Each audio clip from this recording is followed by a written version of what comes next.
আগের ব্লগে তোমরা দেখেছিলে গায়ে হলুদের অনুষ্ঠান। এরপর আমরা বাড়ির উদ্দেশ্যে রওনা হই, কারণ দিভাইকে সময় মতো সাজতে বসতে হবে। রাত্রিবেলা ভেনিউতে পৌঁছে সবার প্রথমে ওর ফটোশ্যুট স্টার্ট হয়ে যায়। রাইট, তার গ্রুমের অপেক্ষা করতে এখানে এসছে।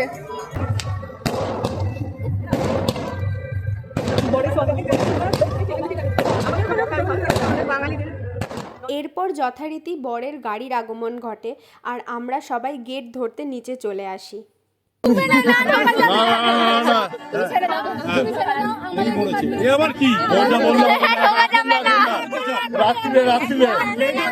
ধাক্কা মেরে সেই গেট ভেঙে দিয়ে বর বিয়ে করতে যথারীতি ভেতরে ঢুকে পড়ে।